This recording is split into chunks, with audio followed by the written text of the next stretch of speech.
Sign on.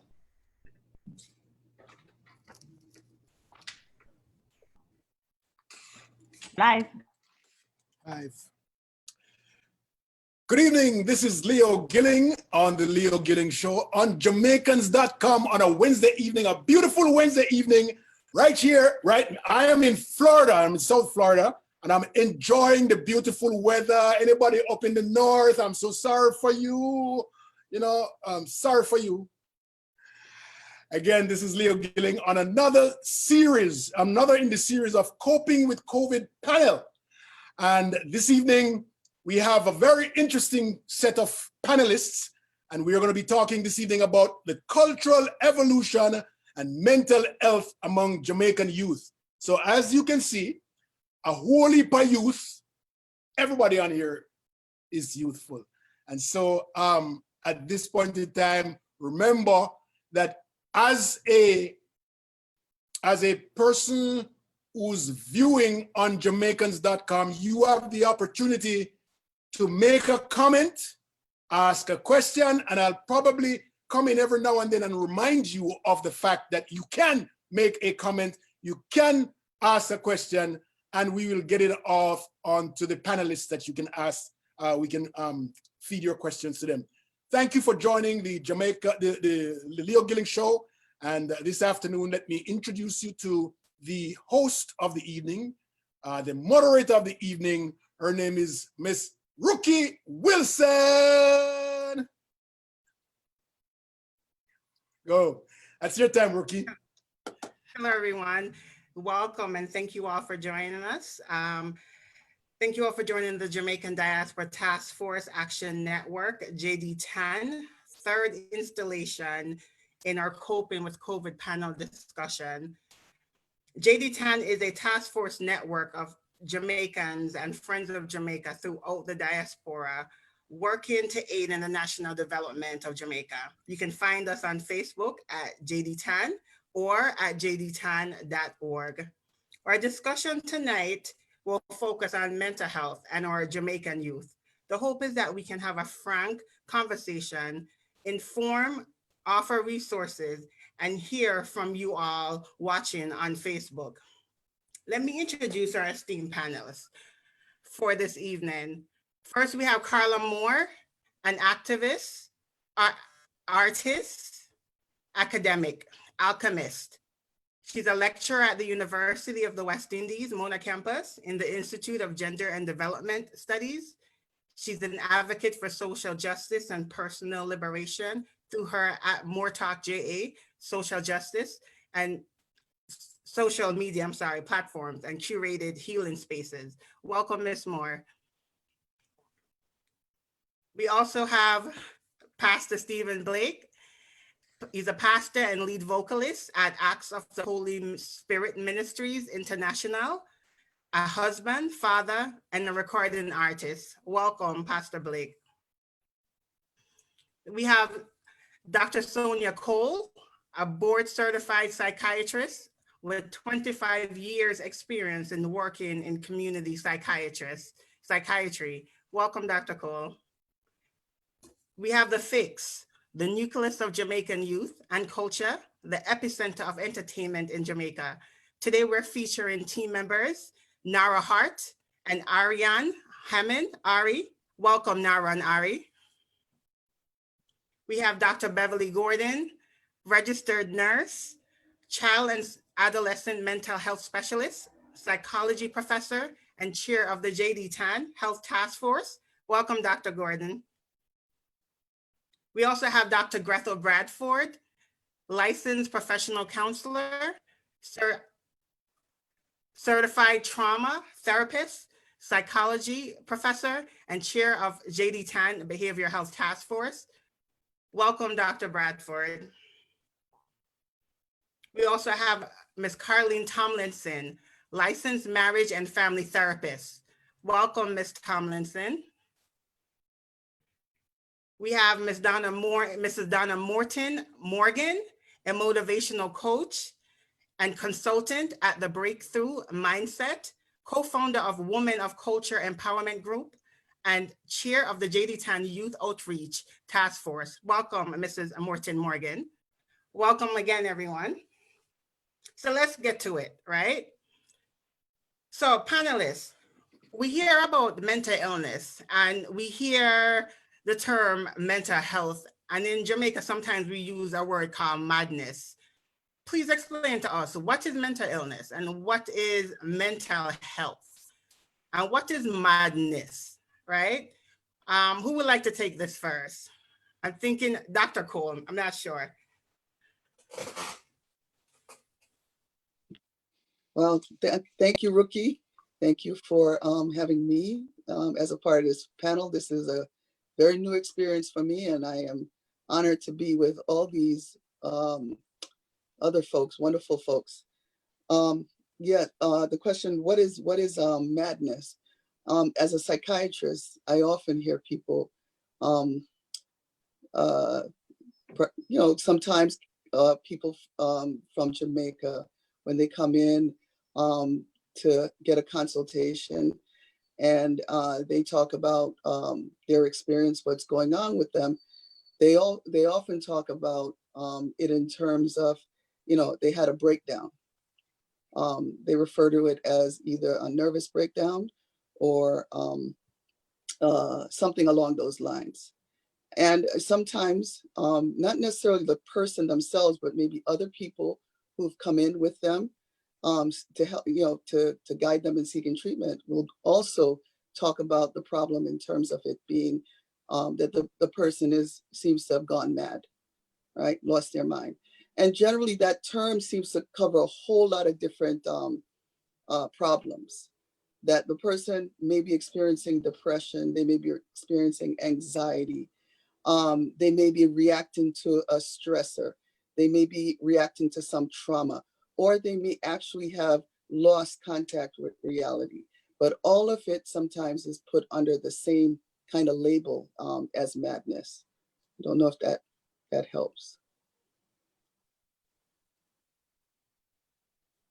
Sometimes we use interchangeably, and that does help, Dr. Cole. Sometimes we use interchangeably mental health and mental illness.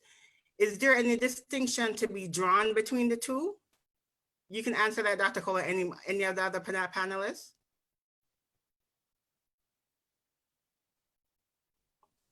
Okay. Any distinction to be drawn between the two, Dr. Bradford?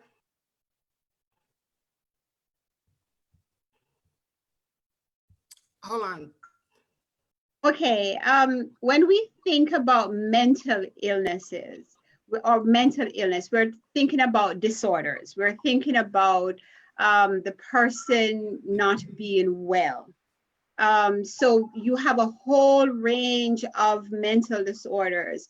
You say the person is mad. Usually it's sort of really at the extreme, but from the extreme to milder forms, you have a whole set of different disorders.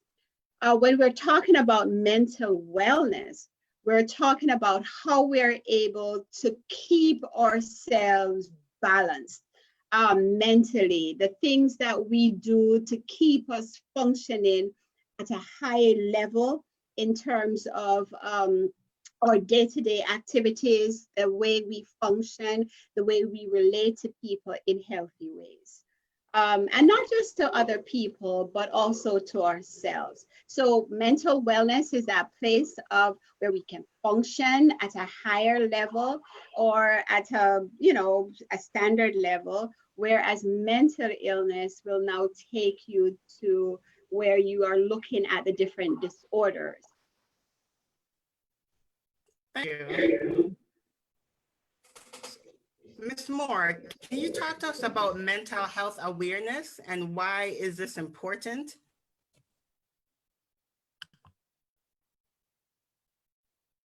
Sorry, the challenge to unmute.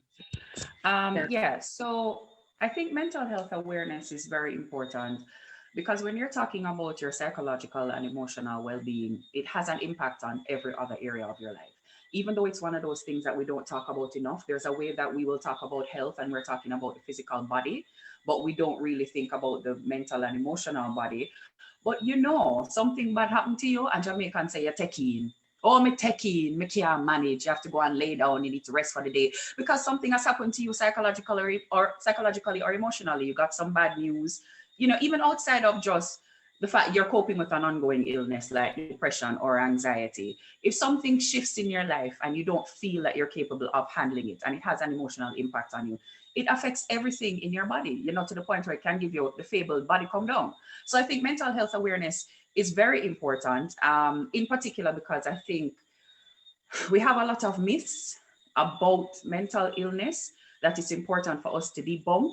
Because of those myths, a lot of people are not coming forward to talk about what it's like to be them and the types of issues that they're experiencing on a day-to-day. And it's having far-reaching impact. It impacts how you function as a parent. It impacts how you can be as a worker. It impacts how you can be as a student, as a partner, all of those types of things. So I think young people now are having conversations about mental health that the generations before them didn't have. They have access to a language that the generations before them didn't have.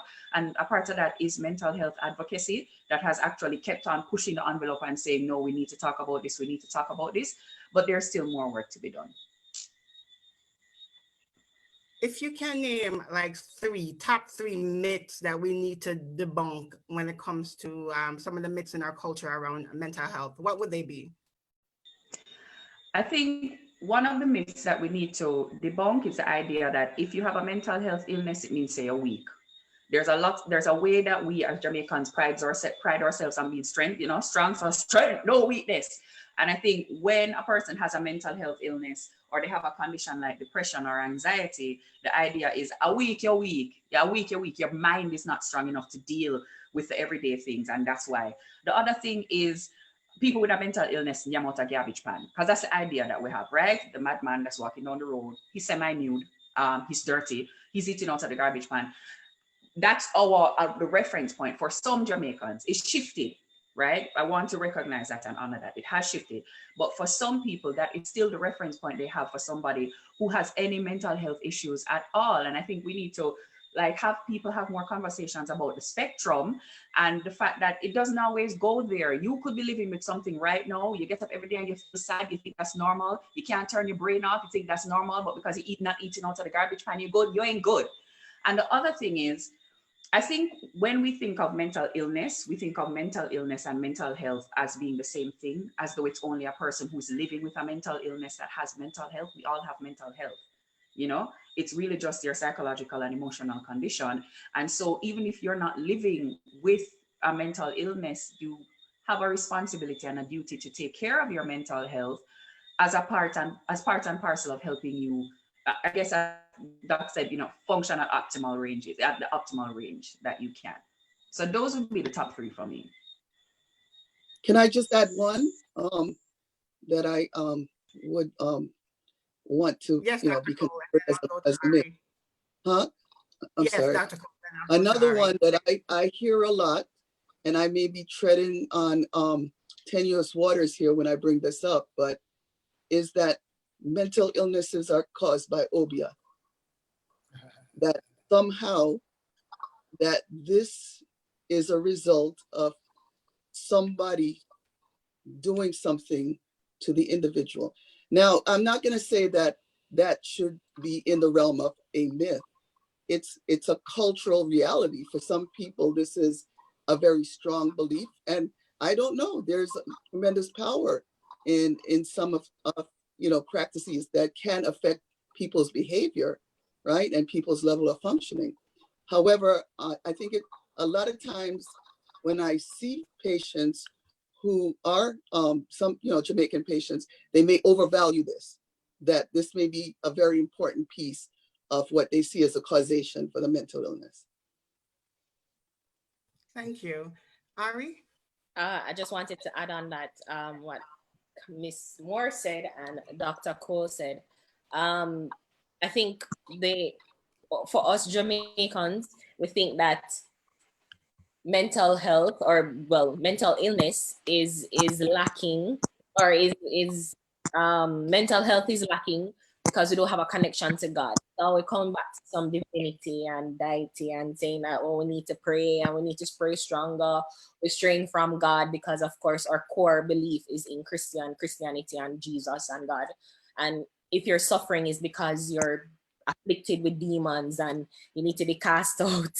But, you know, it really has nothing to do with your love of God or your not love of God. It really is a pathology and a help, like a deficiency in mental and emotional well-being that needs to be taken care of. So I that's what one of the things I'd want to dispel. Like, it's not because you're a demon straight out of hell. Thank you, Ari. Anyone else who wants to chime in on myths that we need to debunk this evening? So talking about the church, the idea that a mental illness may there may be some correlation in how you're perceived in the church. Pastor Blake, mental health is clearly a big issue, right? Is the church talking about mental health? Not as much. The church is not something that is spoken a lot of, I guess. We are now learning about the development of mental health, and I guess the younger generation pays more attention to it. And so it's gonna take the younger generation to really focus on it because it's a real issue. You can't really pour old wine into new wine into old wine skin. So you're gonna take this generation to, you know, create an awareness about it and ask you to get help about it. From your position, what do you think the church can do more though to combat mental health and the negative stigma that's on it? I mean, it's easy. It's just that you just need to call it what it is. You know, there are people who would have reached out for counseling and stuff, but we wouldn't particularly look at it as a mental health issue. But being that there is more information about it, and it is clear that it is a major issue in the world today, it is something that, you know, we have to pay attention to and address from that standpoint. Thank you for that. I apologize, but I want to introduce Mrs. Artavia Manning-Dixon. She's helping us behind the scenes with Zoom and our moderator for Facebook Live. I'm going to be asking Artavia throughout the discussion of any questions that may be popping up on Facebook for us to answer.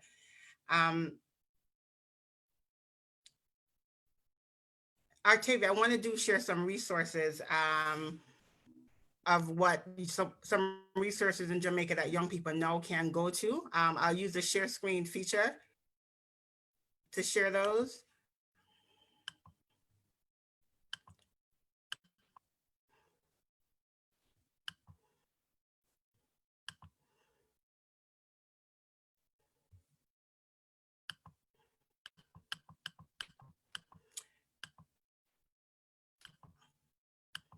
So I want to start with the Jamaican government, actually the Mushan Foundation and Rise Life Management Services as open up a mental health hotline, a COVID-19 mental health hotline for people who may be experiencing some mental health difficulties now that they can call.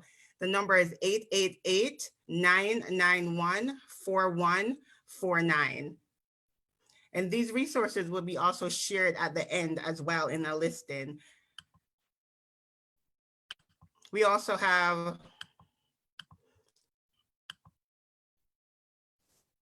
there's also the mental health helpline, which is 888-NEW-LIFE or 888-639-5433.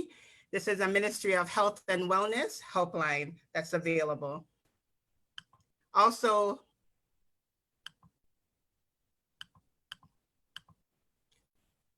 I do want to share, Pastor, I'm trying to find that slide.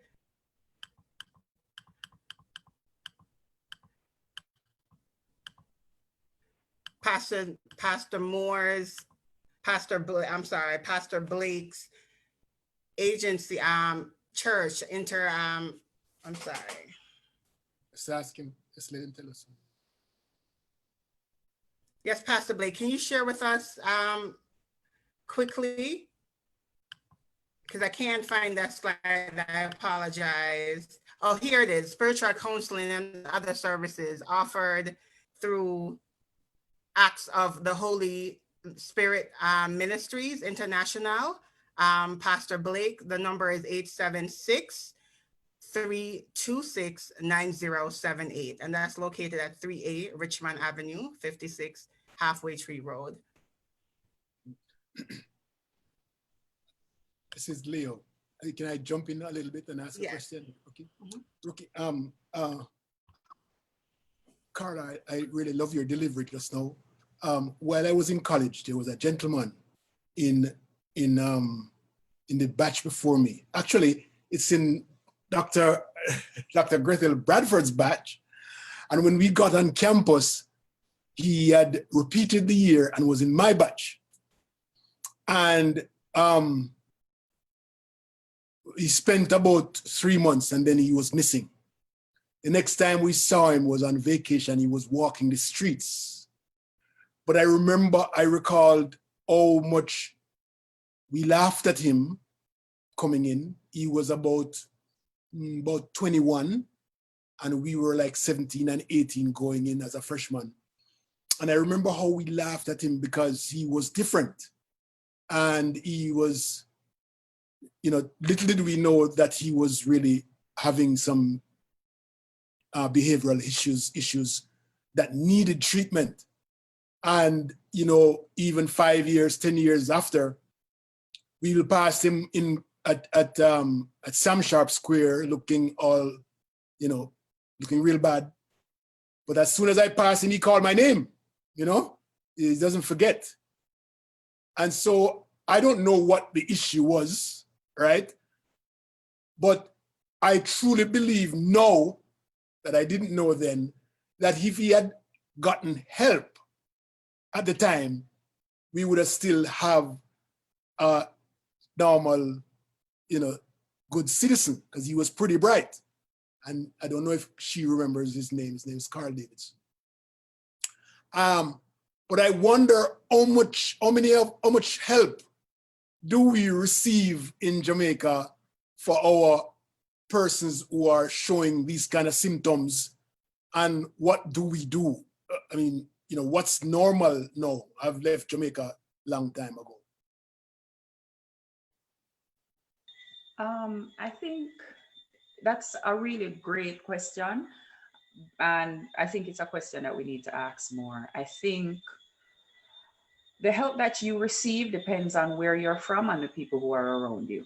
So for example, my students who are in university, they are having a different conversation and they have a different level of openness about their mental health concerns than when I talk to young people who are out of school.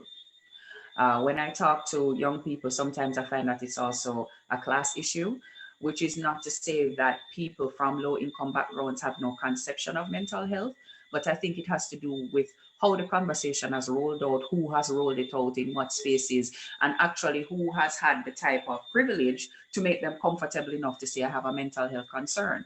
In general, people who have wealth, affluence, influence, and security are in a more comfortable position to admit things that would make them have them perceived as weak, and that extends into the mental health realm as well. So the Ministry of Health and Wellness does have a mental health unit in most of the healthcare centers.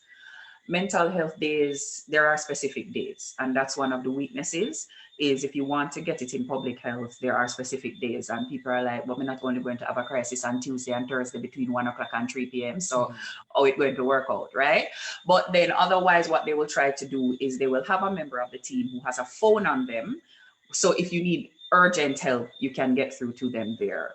I know that there are different organizations that have pushed for us to try to develop some type of hotline.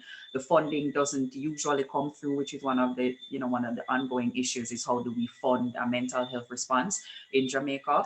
And other than that, I think it's people going in for private care. People can get mental health support through a lot of the churches. Do offer counseling and that type of mental health support. And then, and I think there's probably somebody on the panel who can speak to this, is we may have a disproportionate push towards inpatient care versus outpatient care. But I think there's somebody else here who might be more ideal to speak to that than me. I just wanted to jump in there, Mr. Gilling.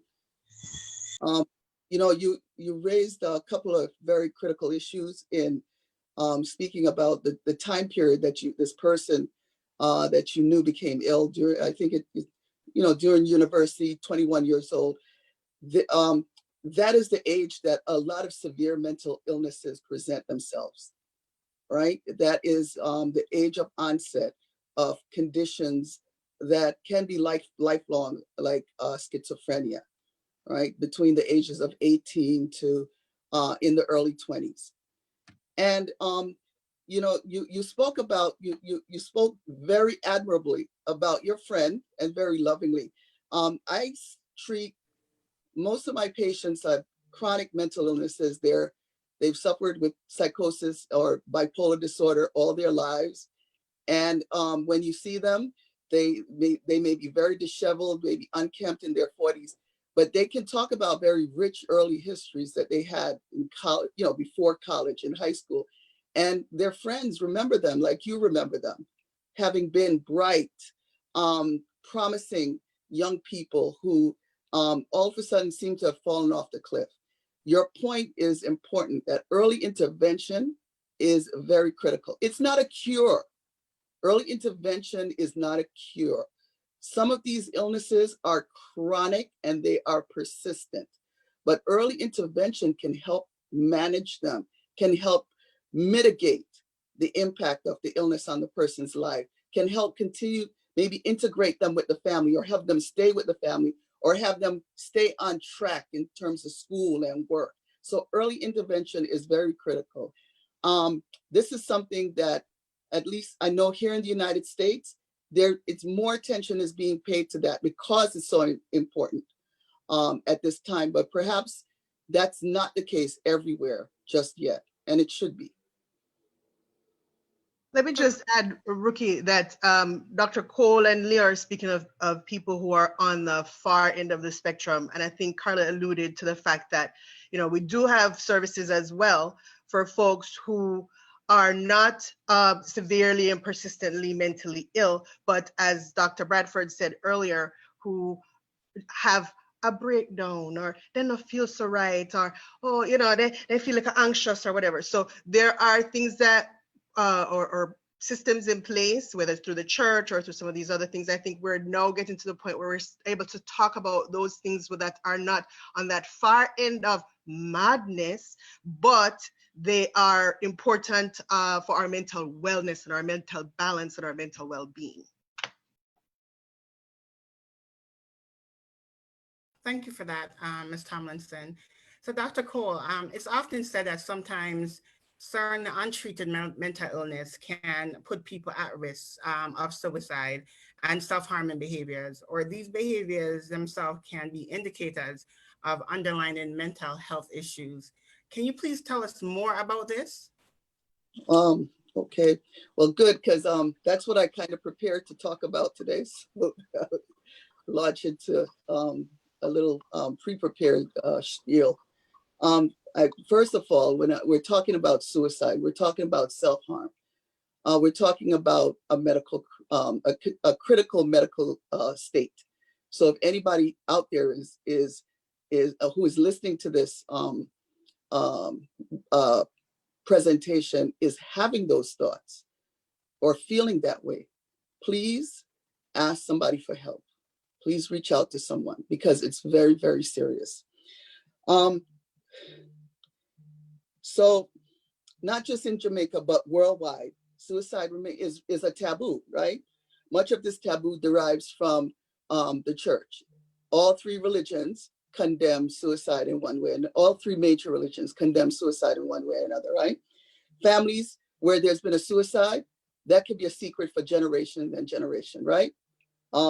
Yet all over the world, and including in Jamaica, the incidence of suicide has increased over the past decade, and now more than ever is impacting young people. Jamaica and several countries in the Caribbean continue to have a relatively low rate of suicide. However, Jamaica is seeing an increase as well, and this has been occurring in younger and younger people. I just wanted to read an excerpt from an article on a blog, a blog that was written by, maybe some people know her, Crystal Dixon, April 29, 2019. Why are so many Jamaican males committing suicide?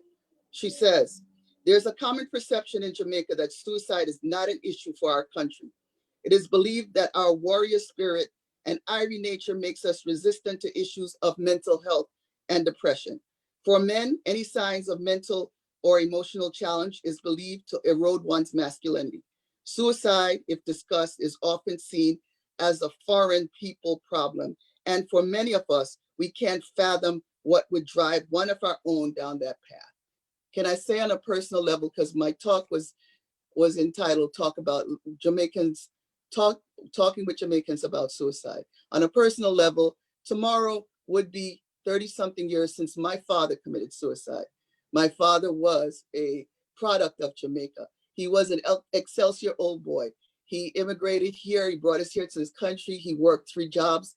He and my mother worked hard, produced 2 children who are physicians. He continued to work hard. He suffered many years with what we came to understand was a mental illness.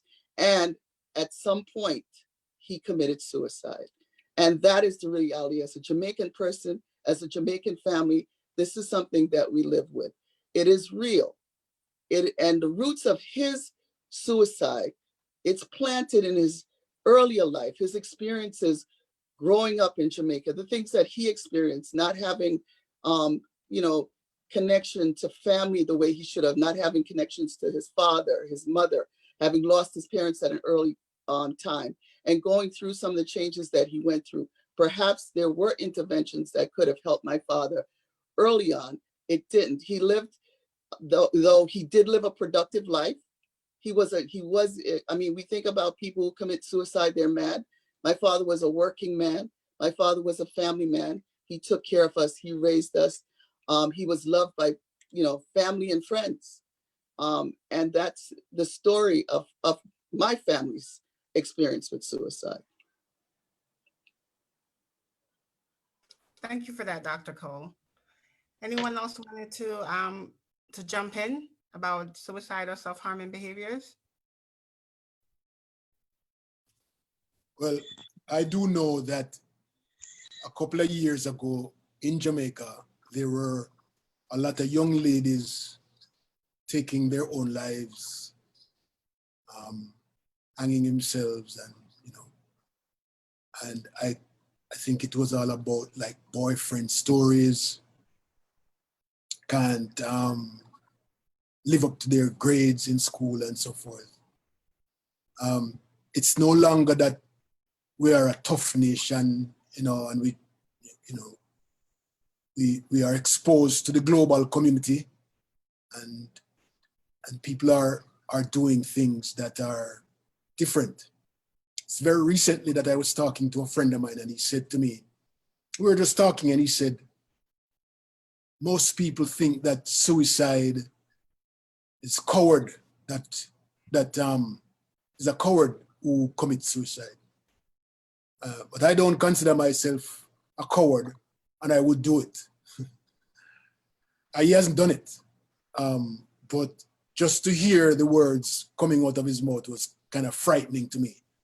And I wonder what goes on in somebody's mind that they consider themselves less of a living being, to death. Everybody wants to live long and stuff. So I just, share with me, what is it about a person's mind that will take them there?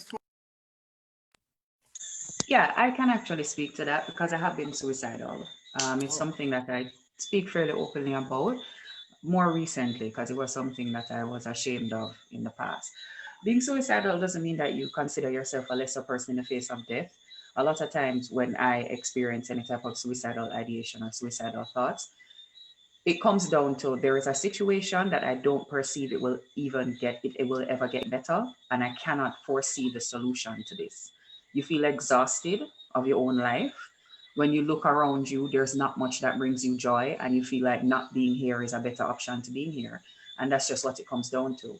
And I think maybe if we could understand that sometimes the thought of suicide just comes from a deep exhaustion, a deep disillusionment with your life and feeling trapped, and as though you don't actually have the skills, the capacity, or the energy to dig yourself out of the hole that you're in, then it might help us to understand when people become suicidal and when people use that type of language.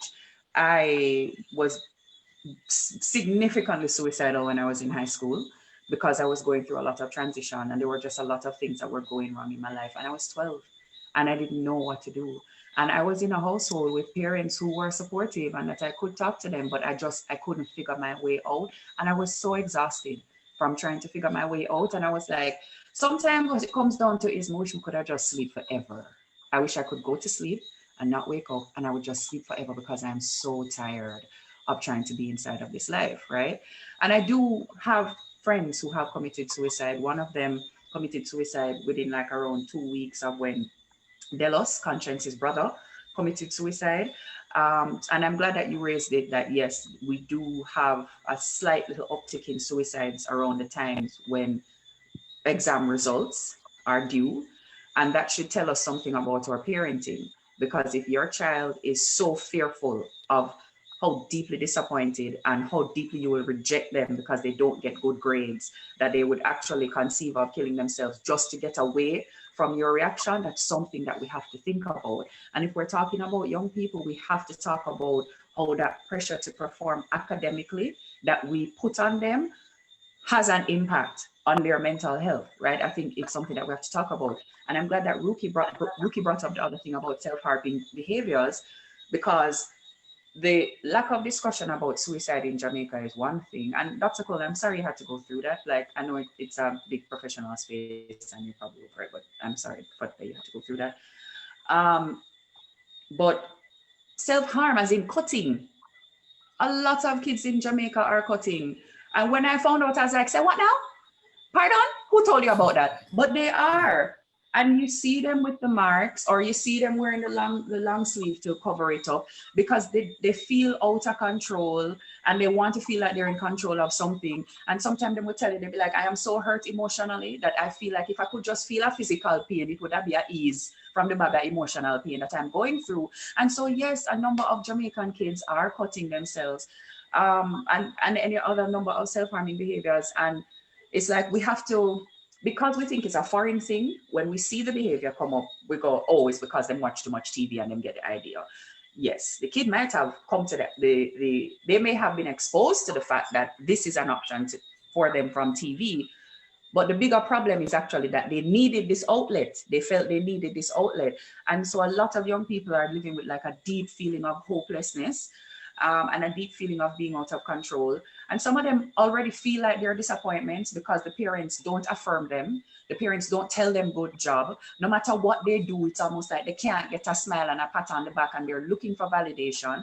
But because so much of Jamaican parenting is being done by people who are trying to just survive, that when you're in survival mode, there's not much space for you to be soft with anybody. And so the kids never get that softness. And despite the fact that they're in a family and they have bed and they have food, they feel alone. And because we equate parenting with putting food in your belly, if food in your belly where you have a problem for, right? But you know, these are kids, they're tiny little emotional beings and they need more than they're getting. And that was a very long segue. So I'm going to mute myself. No. I actually found that very, very interesting. I even have a follow-up question. What is it that would have triggered you not to do it after all? Okay, so back to the issue of Obia. Lord of mercy. No, it's not about Obia. But I have one of those Jamaican mothers that you can't hide anything from. And so, first of all, I tried to run away. And the day that I was due to run away, my mother just drove up to Campion, like the moment I was about to board the bus, right? I wonder about her guzo tendencies all the time. I'm like, lady, show me where you have the island, this, that, island, that, because I don't trust, right? But what was it? I had the idea, I had thought about the different methods, all of that type of stuff.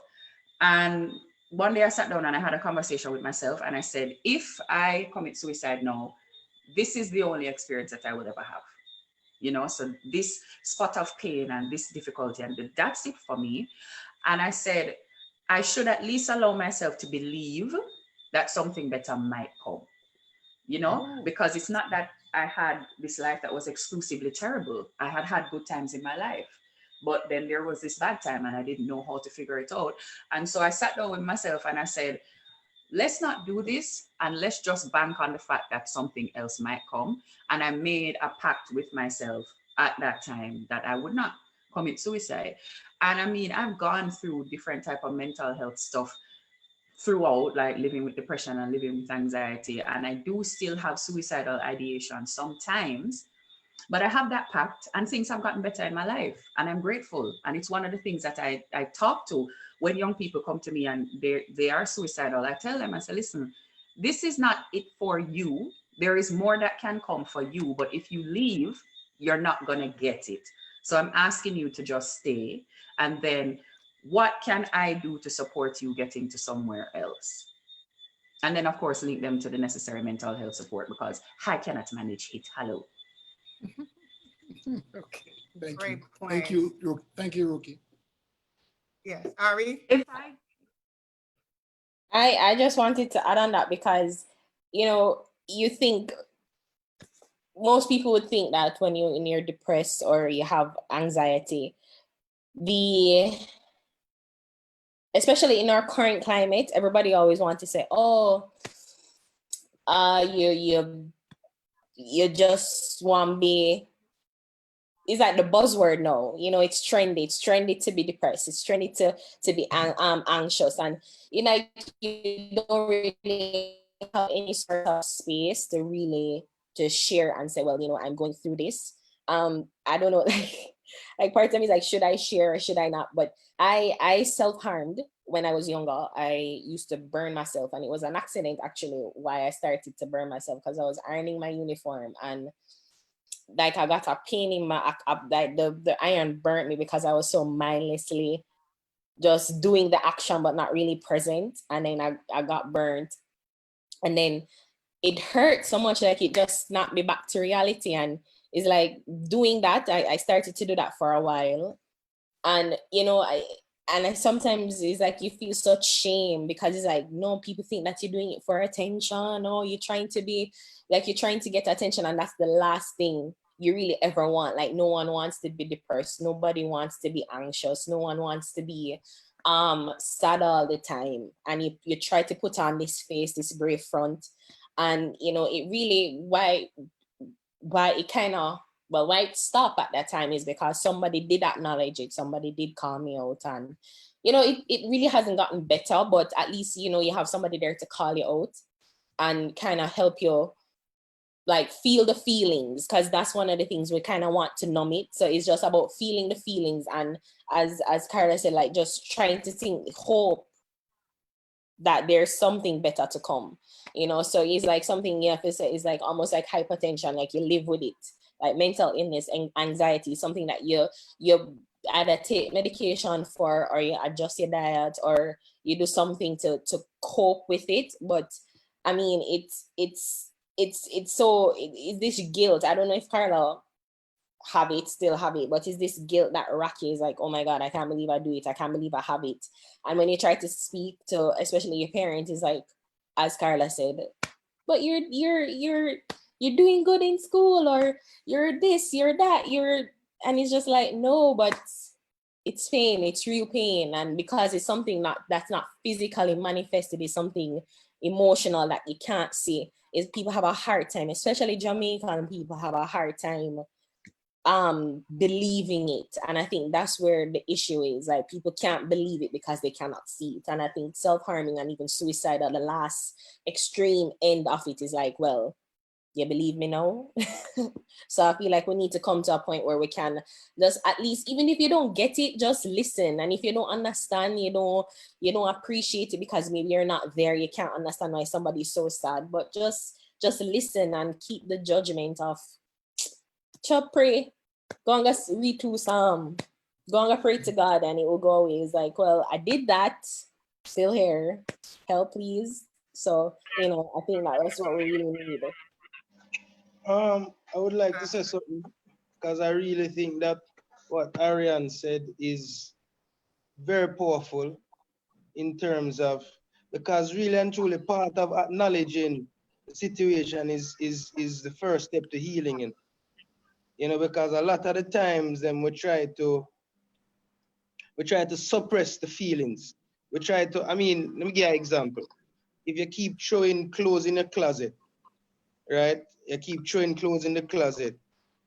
It have the space for it, where you keep throwing it. One day you open the closet, everything will just drop out by you. And it's going to be too much to handle. Sometimes the best way is to deal with the pain piece by piece, step by step. It's like when you're packing away the clothes into the closet, if you put them neatly away piece by piece and deal with them little by little, so it's like you can't really escape it, but you can find ways to deal with it it is a possibility to live with it, but to live with it in a way where it can be handled better. And it boils down to, as what Ariane says, is you really and truly finding the right person who can just listen to you. Sometimes you go to the wrong person or you go to the other person and you feel like I'm tired of hearing this story. You feel like somebody, it really boils down to trying to find the right person or the right way to handle it, because it's something that we probably have to live with right through. Sometimes it's generational, sometimes it comes from relationships that go bad, sometimes it comes from pressure. For example, me, young pastor, respected right across the country, eyes on you, yet you still have to deal with the same issues what people your age deal with. And it's very tough, at times. It's extremely tough. And especially when you go to a friend or two, and they say, boy, I would try to hear the same story over and over, not knowing that you're really trying to find a solution. As to what Carla said earlier, is when you really and truly cannot find a solution, it starts to weigh you down. But really and truly, you're just trying to find a solution or find a way of hope in the situation. And so it boils down to whoever is listening, try to find the right person to talk to, because that is talking to, because some people say, boy, when I talk about it, it brings back the hurt, it brings back the pain. But really and truly, if you find the right way to deal with the thing, because really and truly, I don't think any of us who have it can really get over it. And there are different points in life that some little thing can remind you and carry you all the way back to where you're coming from. So it's always about dealing with it as best as you can, when you can. So, Ms. Morton? Yes. So usually what I do is I ask, what happened to our children? They're usually perfect, 4-year-olds, 5-year-olds, 6-year-olds, then somewhere around teen, then change, right? Usually trauma happens. So whenever we see the changes in personalities and attitude, we may not know, but most of the times there's some kind of trauma. There's some kind of bullying. It could be rape. It could be pressure, like Pastor said. There's something going on. A lot of times we can find out by even having the child draw what's going on in your life. How you feeling about yourself? You'd be surprised what's revealed when that child just draws a picture of this person or that person doing bad things to him or whatever is happening. So they're not always going to have anyone to talk to. And sometimes we don't want to talk to anyone when we're going through things. So those are the times that you have to teach people to go within, find different mindfulness techniques to calm the mind. Because when you don't calm that mind and it just stays active and active and active and active and overactive and they're not sleeping, it basically just, it's a bundle of uncontrolled emotions now. And now it's turned into all these different avenues of substance abuse, drug abuse, joining gangs, things like that. But if we can catch it and even do preventative measures of teaching our children about self-love and self-esteem and self-confidence, and if something does happen, yes, how do you deal with it if you can't afford a counselor, right? You have to teach them little things like affirmations, about prayer, about gratitude, about meditation, things to calm that mind, because yeah, once it escalates, it's hard to get it back into the bottle.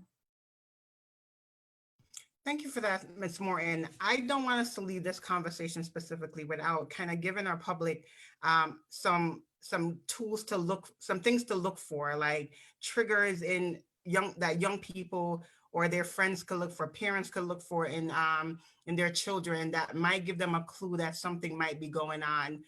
They need to kind of dive deeper. Can we help them with some things to look for, panels?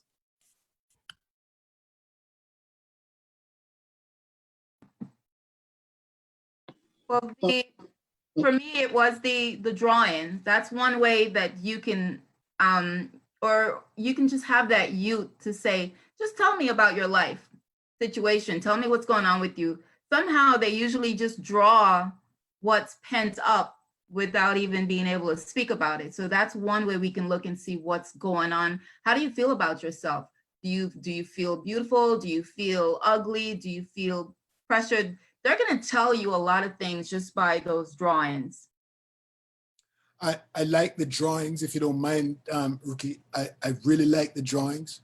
I had a friend who had a 5-year-old when I met her, and you know, we're friends for many years. But up to age 9, the son would stay up late at nights and draw.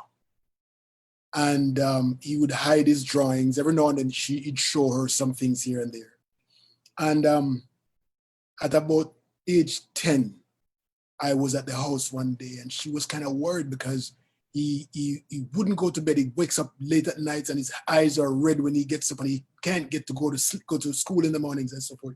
So I asked her to bring the drawings, come from it. And she went inside his room because he was gone to school, and she lifted up the bed and found a whole stack of papers, right?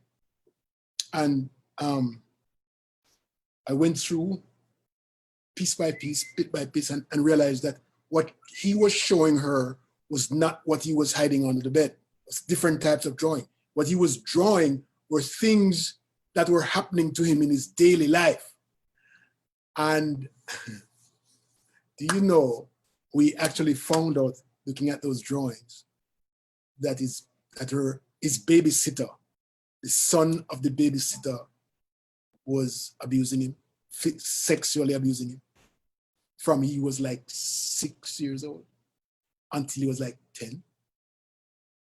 We found the pictures, we were looking at the pictures, and he drew the hat that he wore every day, he drew the pants that he wore, and she recognized the hat.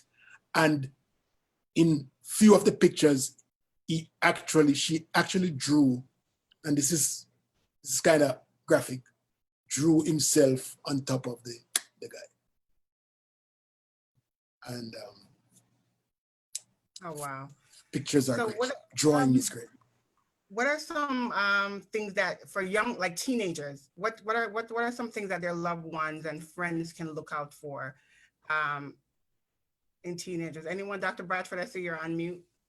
Okay, I think when you think about children who have experienced trauma, they tell you that it is happening. It's just that we are not listening to them. We're not seeing them. That's the first thing.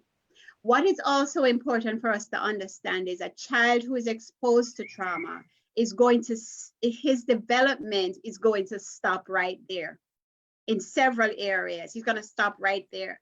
And so he might grow taller, he might grow, maybe, taller, say for example. But the reality is that emotionally, that child is going to be stuck right there. If there is no one there to support the child, to take the child out of that place, then the child is going to start showing behaviors that are going to sort of pull people's attention, and they're going to say, what's wrong with him, or something like that. He might become socially withdrawn, for example, stop talk to people, right? And he might start actually giving a lot of trouble in school. A lot of people who see children in high school will see them, they see the trouble that the children have gotten into, but they don't necessarily pay attention to what has caused the child to be acting that way. And if we can, as parents, be able to say, our auntie and cousin or whoever who knew the child before the child became this strange person, be able to just say, what's something wrong with him, man? I don't understand that. What is going on? Maybe pull him aside, find somebody who the child trusts for something, and the child usually will tell you. Now, I think one of the problems that happen is that we expect the clinicians to be the ones who will pull it out of the child. But sometimes it just takes a person who is close to that child to hear the child's story and be able to sort of help the child, okay? In terms of something else that you had said earlier, I think in terms of what happens to the child emotionally, I want to talk about that for a while. The child will tell you, just like Donna had said, they will tell you. And clinicians have figured out ways to let them play their music. Sometimes you hear them playing some music and all of a sudden, you're like, where them get that from? Why them listening to all of that? It doesn't make sense and stuff. The child is telling you something. The child is saying, I am hurting and I need you to see me. I need you to hear me and I need you to help me. Can I also, Rookie, you had asked also about some of the signs that folks can look for. Most of the time, in terms of suicidal thinking and behaviors, when someone has reached that point, they're often very, very depressed. And I think Carla described very well that experience of being in sounds like a very profound state of depression. When you're feeling so exhausted, when your thinking is so constricted that you're a bright woman, you're an accomplished woman, but when you're in that moment, in that time, you can't problem solve. You can't figure things out. And so you turn to a permanent solution to a temporary problem. That's what we say about suicide. Mm-hmm. It's a permanent solution to for temporary problems. And for a lot of young people, just partly because that's where they are in their development. That's how their thinking can become when they're very, very depressed. They seek out something, immediate to solve that problem, to solve that pain. So some of the things that you want to look for if someone is depressed and perhaps becoming suicidal is a young person may become more isolative. They might withdraw from other people. They used to eat with the family for dinner. They're not eating with the family anymore. You might see that they change the way they dress, they look. They might not be taking care of themselves the way they used to take care of themselves before. Sometimes they start drinking, using drugs. They start changing the types of people that they're hanging out with. Their grades are going to decline. If they're in school, they stop paying attention to their grades. If they like to go out, they stop going out. If they're doing sports, they stop the sports team, right? You might see all of that. They stop making plans. If they're planning to go to college, all of a sudden they're not going to college anymore. If they're looking for jobs and doing all kinds of stuff, if they're into music, many folks who I know who love music, some of my patients, that may be their passion. And yet when they're in that frame of mind, all of a sudden they stop doing it. And you're like, why is this not something you do? You're a dancer, you're a musician, you're an actor, you're a writer. Why aren't you doing it? So you look for those things. And I just want to share an acronym. In here, I participated in a training called Mental Health First Aid. It's a national program across New York, across the United States, training lay people to sort of help other folks, their friends, their family who are dealing with mental health issues, including suicide. And the acronym is ALGEE. ALGEE is the letters are ALGEE. First is ask. If you think someone is suffering from depression or suicidal thinking, don't be afraid to ask them directly. L stands for listen, right? G stands for give them information. Whatever information you have in terms of like the resources we have here, give them the information that you have. If you have a number for a doctor or whatever, give them a pastor, give them that information. E stands for encourage them to seek professional help because it's a medical crisis. And then the second E, ALGEE, is encourage them to take care of themselves, self-care, right? Just like Ms. Morton said, self-care, encourage them to engage in whatever ways that they know of. So ALGEE is the acronym. That's pretty cool.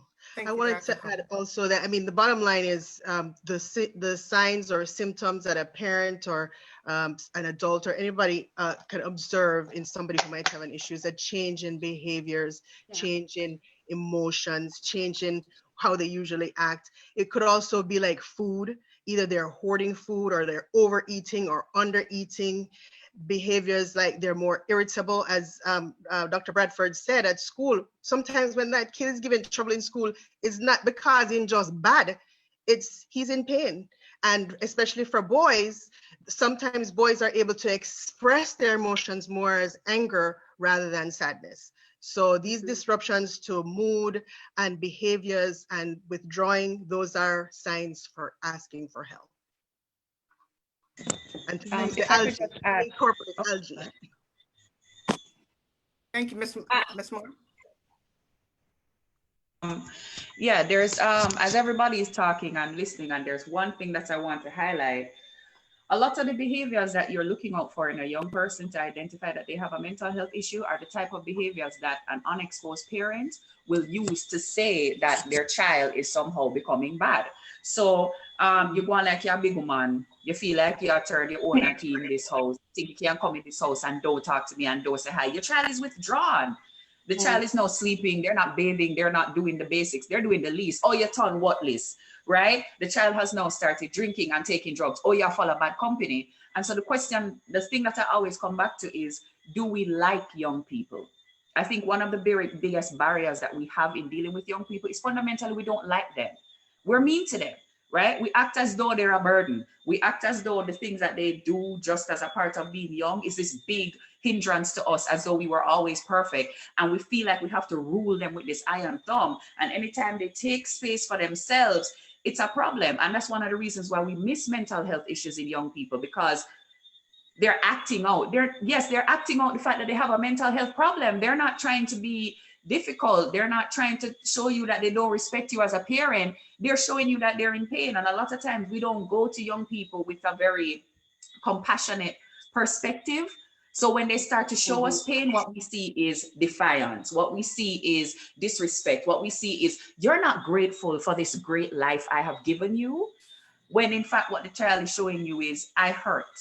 And so if we actually want to catch mental health in young people, we have to let go of this idea that them are going to try. Yes, they're going to push the boundary. They're going to push your buttons. That's their job. That doesn't mean that they're a bad child. And actually just release the idea that young people are bad. It's just another human going through life. Yeah. I would like to agree with that. I think, especially when they get to the teenage years, when parents feel threatened, they need to understand that that is what the child is supposed to do. The child is supposed to logically work through things. The child should be able to question things. All along coming, the child might have, obeyed all the rules and everything. But in order for them to become productive adults, they need to be able to question the things. They need to be able to say that this is not working for me. I don't understand why this is happening. And if nobody is going to listen to me, I'm going to yell and scream and act in a particular way until I get your attention. And they are not coming from a place of wanting to bother you and stuff, but they are logically working out things. It doesn't make sense for them. They're trying to work it out. They're trying to deal with all the different things that we were talking about that would indicate that they are depressed or they are anxious, and they want to make sense of the world, okay?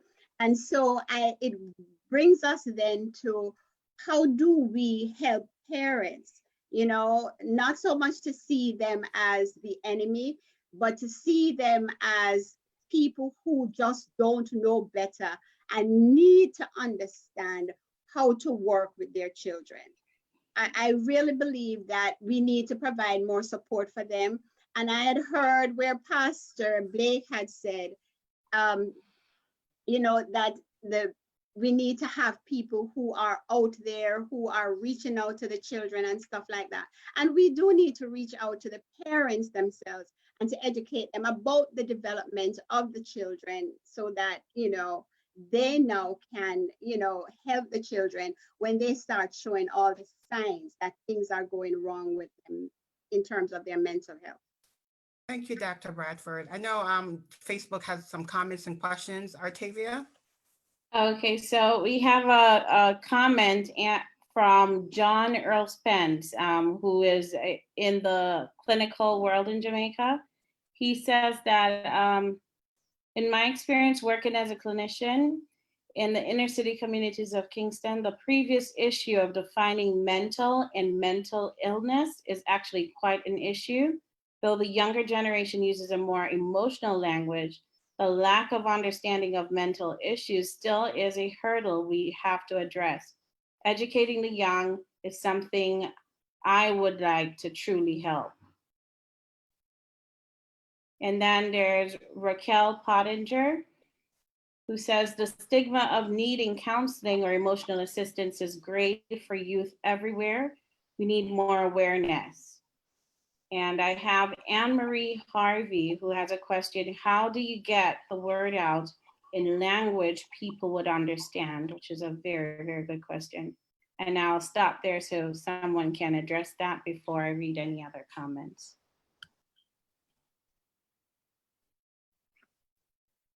Rookie, unmute. Oh. Any panelists want to address that question about how can we get that language out in layman's term to young people? I'll take a take at it. Oh, okay. No, somebody else is swinging. I just wanted, Nara's been quiet, so I just wanted to hear from Nara. Nara. You're muted, Nara. Oh, I wanted to say something in response to Carla. Okay. About, she posed a question if we like young people. I think the answer for me is no. No. And sometimes I like young people. I have to take a step back and realize sometimes a bitterness. And I think that adults or elderly people alike, if they did take a step back and realize, sometimes it comes from the sense of, me not like young people. It comes from a sense of bitterness and wanting to be young and dealing with the mortality and getting older. So like any little thing them see young people do, it annoy them and it matters them. And because of that, it makes them blind to certain issues that young people may be dealing with, because they're blinded by the bitterness and blinded by these, sense of, may I get old and if only me did young like you again and things like that, Interesting. Yeah. So, so Carla, Nara, or Ari, how can we bring this information to young people in a language that they can understand?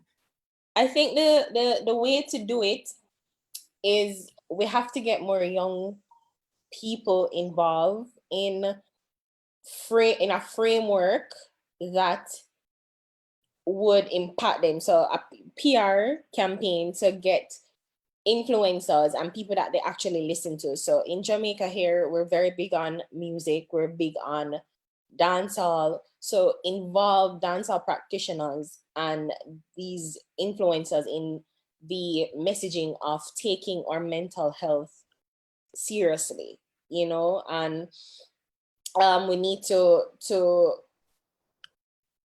if we're gonna do anything, it has to be organic, it has to be authentic, it has to be genuine, and not just, oh, like I'm trying to reach a quota or I'm doing a good deed for the day. So I feel like we need to really and truly draw in young people in it, and you listen to them, as Dr. Cole said, ALGLE, listen. So really hear their concern, hear the things that are affecting them, and instead of discounting it, create solutions and practical solutions, not just platitude of, oh, it's gonna get better, or you know, it's fine, and you know, just breathe, meditate, it will come up. So just find a framework that really get to the nitty-gritty of the problem, find solutions that can help them, whatever it is. So many young people, I know many young people fear their future. I guess more international. I don't think climate change is such a big issue here, but in America, you know, they always talk about, oh, how they're going to live to say 50 years because the world is ending, and take 2020 for account is like, why am I even finish school? It even makes sense because it seems like it's every disastrous event after the other, but you know, like, don't discount people. So I think what we need is to try and find practical solutions, get the dancehall practitioners to hear what the concerns of the young people, and I guess have a parallel between people who can solve the issues, government, doctors, and then have them carry the information, the solutions back to people who are in need of it. So, you know, I think that's one of the ways that we can do, find people who people listen to. There's a challenge that I think most of us are kind of stepping over, because if we identify a young person who has a illness, right? There are a couple of things that are standing in our way, that are obstacles. One, is the child willing to accept that they have a mental illness? Two, if they do accept it, are they willing to get help? Right? And being Jamaica, would you be able to get someone to admit at 13 and 15 that they have a mental illness? Because they're not gonna acknowledge that, and they're not gonna want to go to a doctor or want to go to any kind of institution that implies that they're mentally ill. So I think currently the whole stigma around mental health is changing. So in my opinion, I think that because it's not, as you said earlier, is not people out in, or I think it was Carla saying that is not people in the garbage eating, you know, right. Mental illness comes in different forms. And if we can just tackle the specific issue, so whether it's depression and anxiety, said, okay, you're clearly depressed, you're clearly suffering from anxiety, this is it. So, you know, I think they're readily able to accept, like, if you can at least identify what is happening to them, at least it don't seem like some scary mythical foreign monster coming at them, but it's something that, some people is going through it. Some people, people before me are habits, and we can deal with it. So I think in my opinion, my humble opinion, that I think young people now are willing to accept like mental challenges, like whatever it is, they're willing to listen and hear and hopefully take steps to go about dealing and coping with it. It's good to hear. So, Nara, Carla, I know you wanted to jump in, but Nara, can you answer? Ari mentioned that the music, young people are influenced by music. How can the music fraternity help to kind of help to minimize the stigmatization around mental health, and how can the music fraternity help more to kind of encourage young people in this way? Yeah, before I even get to that question, just to add to what Ira was saying, she's absolutely correct when she says that, you know, young people, the stigma surrounding mental issues and mental health, it's being lessened. I think even nowadays, kids will more likely run to that or admit to that than to actually go through punishment. You know, like when somebody I go jail or for go prison, and will quicker for plead insanity than, you know, do the time and get punishment. So even if I don't really know mental issues, them are got like kids, I see that they readily run and say, oh, I just something wrong with me mentally, you know. So them even use it as a crutch or sometimes a defense mechanism to escape punishment. That's what I see.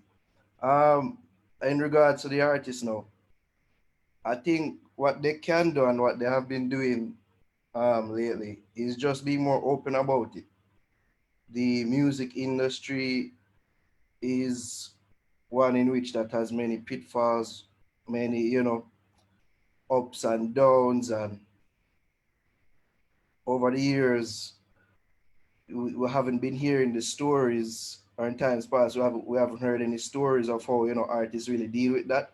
I think in recent times really hearing some of these stories, like even through our platform, you get to hear the stories of artists and how they used to deal with certain things. And you know, I think just being more open about it and sharing their experiences, you know, being an artist, going through these, you know, rigorous things and trying to establish themselves as stars, you know, it's mentally taxing. And naturally, it will be like a feeding ground for mental illness, the music industry. So I think artists just being open about it and sharing, I feel that alone, or that in and of itself can help. Thank you. I know, Ms. Moore, before we move on, Ms. Moore, you had a comment? No? Miss Moore or Morton? Ms. I Moore. Moore. Oh, Ms. Morton, yeah. Yes. Okay. So I think that the language is definitely changing, right? We're using the words mindfulness a lot more than before, right? So the stigma is lessening. And we're actually doing a lot more campaigns. We're doing workshops. We're doing empowerment workshops for our young people. We're teaching affirmations. We're teaching about mirror talk, to talk to yourself. You know, we're teaching self-love, self-esteem, self-confidence. All those little things are so important. So I think if we continue to do these type of workshops where, because I realize from growing up that saying that, you know, self-confidence wasn't a big deal. Or if you said you love yourself, you're like, Lord, you're not supposed to love yourself. But we realize today that when you have low self-love, low self-image, low self-esteem, you're really quick to get into a lot of problems, right? So when we teach workshops to our youth, and from 6, 7, all the way up, to say positive things to themselves. I am beautiful, I'm strong, I'm kind, I'm loved. And you teach them that becomes a daily habit, not just once a month, but that needs to be a morning and night, going to bed. Thank you, God. Right? Thank you for my family. Thank you. You start teaching them gratitude. What are you grateful for? What are you thankful for? You know, let them write it out and They can upgrade it monthly, every 6 months, things like that. We do vision boards. We need to see, what do you have in plans for your future? These are ways that you can even see where that child is. What do they want? If they say, I don't have anything planned, I don't business about no future, those are red flags. So I think if we start to do those kind of campaigns in Jamaica, self-empowerment for youth, that will be a big benefit. We're also doing a benefit now, the youth outreach. We're doing flexing during COVID, where we want to see what are you guys doing? Are you fishing? Are you gardening? Are you bike riding? What are you doing to calm your mind during this uncertainty? Because this is a very stressful, there's going to be a lot of mental issues after COVID. So we need to find all these ways to contain it before it gets to the part where they need medication, right? Or they become suicidal. Thank you. Dr. Bradford, can you talk to us? We hear a lot about anxiety and depression. Can you talk to us about what that is?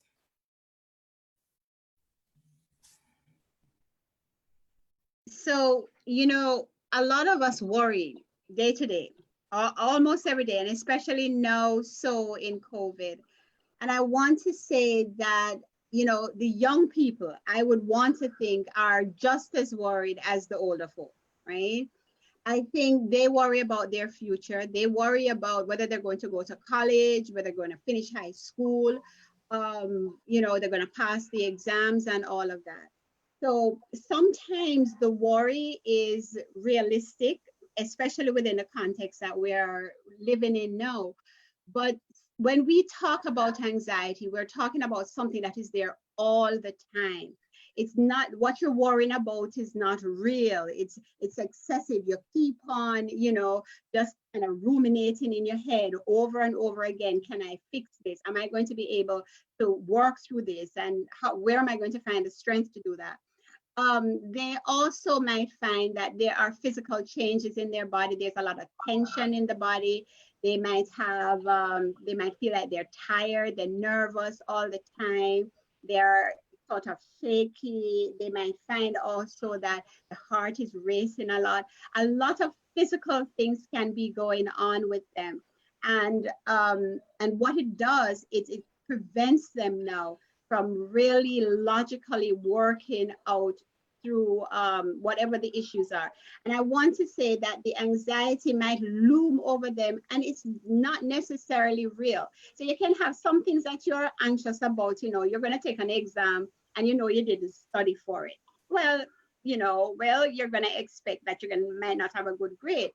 But if you know that you have studied for the exam, if you know that you have done all that you can, but still you keep on worrying about it, and you have to be worrying for an excessive number of times. So most of the time, when you're thinking about the problem, you're just worrying and you don't see any solutions to the problem, no matter what anybody says. And you have different types of anxiety too. You have some anxiety that literally holds you. So I can think of one where people talk about, oh, I'm OCD, right? And that is an extreme form. That in that case, it literally is shutting the person down to the point that they can't function at all. So there are different types, different levels. You have generalized anxiety where you just have someone who is worried about everything. They're anxious about everything and they just don't see how they can sort of like come to any kind of solution to whatever it is that they're worrying about. And that also can lead to them experiencing different kinds of really bad fears like phobias. They're afraid to go out, they're afraid to socialize, they are afraid to leave their safe space. And I have to acknowledge that, especially in COVID and in some places, maybe in Jamaica now, the home is not a safe place. And the level of anxiety that the children or the young people might be feeling is real. And so it's a matter of how are we going to help them? How can we identify it? So if they kind of look like they are you know, they're on the edge all the time, they're irritable, they don't seem to be able to just see what is logical, and they just go off into that, you know, I know something bad is going to happen. I know something bad is going to happen. And even if there is no evidence, we can almost be certain that there's some level of anxiety there.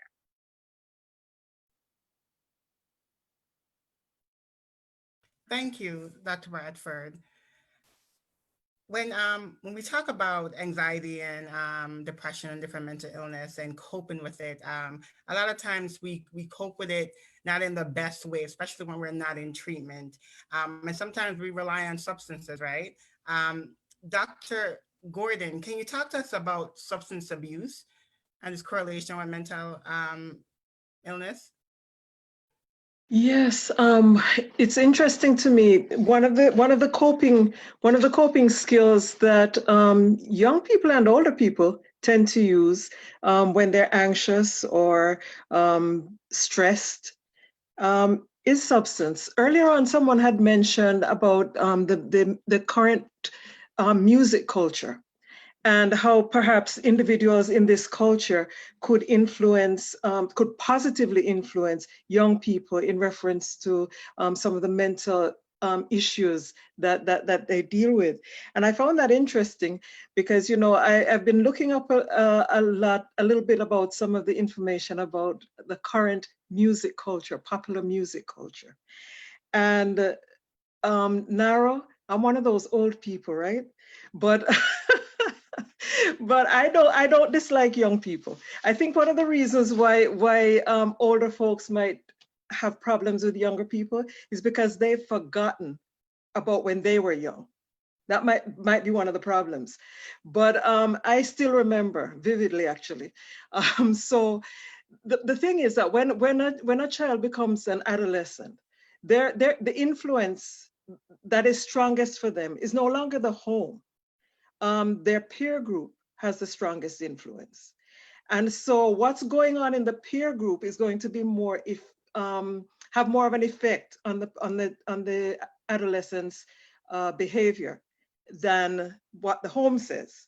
And so that's why sometimes when the kids get to adolescence, all of a sudden the parents can't deal with them anymore. They don't understand what's going on because they don't understand the stages of human development, and they panic and they jump to wrong conclusions, and you know, all kinds of conflict arise. Now currently, and you know, you can help me out with this, young folks, but currently it seems as if the current music culture in Jamaica is essentially dancehall culture. Yes. So I've been looking at that for a little bit, and I'm trying to see what is it in the music that could be having an effect on people's behavior. And three of the things that seem to be emphasized: blatant sexuality. The second thing was substance use. I'm not saying abuse yet. I'm just saying substance use. All right. So there's sexuality and there's substance use, and disregard for societal norms. So I'm wondering how the experience of the individuals who are involved in this type of music could possibly be used, not discarded, but used in a positive way. For example, I recently heard, we usually talk about, when we talk about substance abuse, you know, we talk about marijuana and heroin and cocaine and all of that. But I recently heard about some young people in the Caribbean who are combining cough syrup with candy. What is it now? Cough syrup with candy, a very high sugar level, and soda. Candy, soda, and cough syrup. So the high sugar content of the other ingredients combined with the codeine really has, you know, it gets to the bloodstream, and it has a negative effect on the kids' moods. And so the kids then become their behaviors change. They become more aggressive, and they're engaging in more aggressive behavior. Now, we know that crime and violence is another aspect of cultural change that is occurring in Jamaica, that combined with the mental concerns and the lack of resources, and then the music has influenced people's behavior from time immemorial, not just with dancehall music. And so here we are now in a culture where this very influential force is actually aggrandizing or making it look bigger, making it look like something good to do, when in fact these things are actually harming the mental wellness of our young people. So my question is, I don't want to go through all the details about, you know, dependence and withdrawal and the all that kind of thing, the clinical aspect of it. I'm looking at the practical day-to-day issues of 12-year-olds feeling so stressed in the society and not having resources that would help them to actually maintain their mental wellness, but rather listening to something that tells them that this is the way to go. And then when they take these substances that alter their thinking and alter their behaviors, then we have some problems that we really need to start to wonder, how do we deal with these? One of the concerns about youth using substances, it's not a moral concern per se. It's not about the Bible says you mustn't do so and so or whatever. It's not like that. The problem is that, again, going back to human development, during those adolescent years, say between 12 and 25, is when major changes take place in the brain. And when it's a critical time of mental development. The brain is what directs behavior. And when we interrupt the normal development of the brain, we are actually setting that person up for failure in life. And so when our youth, say between the ages 12 to 25, are putting into their bodies substances that affect their brain development, then we see things like they lose the ability to think and reason as they should normally do. They lose the ability to remember things as they should, because substances, for example, like alcohol and marijuana, yes, marijuana, ganja, actually affects a part in the brain that's called the hippocampus. And that hippocampus is the part of the brain that deals with memory, the ability to remember and the ability to store memory and the ability to recall information. And so it's not a moral issue. I don't see it as a moral issue. I see it as a health issue, because our young people are being deprived of the opportunity to reach their full human potential. So how can we change the messages in the current music culture so that our young people would get messages that would help them to develop to their fullest human potential and be able to think and reason? For example, I remember hearing when Carla talked about suicidal ideation. Now, that's a powerful ideation. And to be able to use the part of the brain that deals with what we call executive functioning, the frontal lobe, that is what allowed her to be able to reason from cause to effect, that allowed her to make a positive decision about not committing suicide. But if a young person has used these substances that alter the way the brain functions, they may have lost that ability, that capacity to actually think and reason and make good decisions. What can we do to help our young people? And it's not just young people, but because tonight we're talking about youth, I'm asking the question. And also because that is such a critical time of human development. What is the church doing about it? What is society doing about it? What are parents doing about it? What are the young people themselves doing about it? Do we recognize that as a hindrance to mental wellness, which is much more important than mental illness, actually?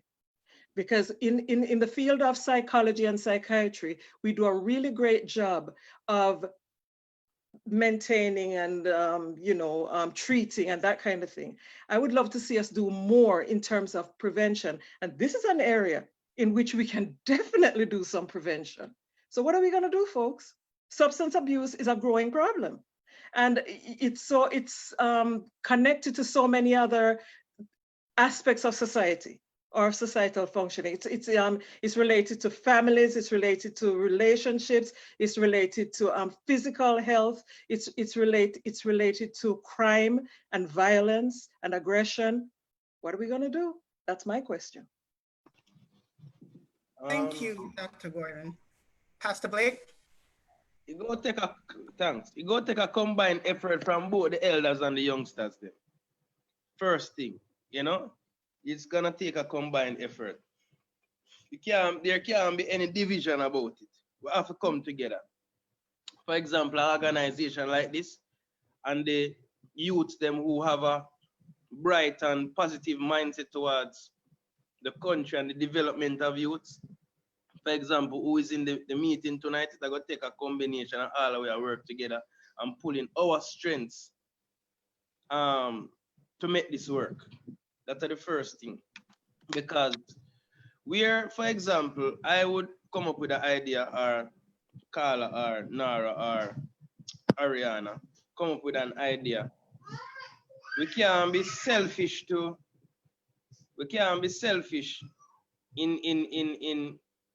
because really and truly is the elders them who have the resources, but a lot of us have the ideas and we are on the ground as to know what the youths are experiencing, what them going through and how to relate to them. And sometimes is being literally on the ground, you find the solution, right? And it's gonna take non-traditional ways and routes. And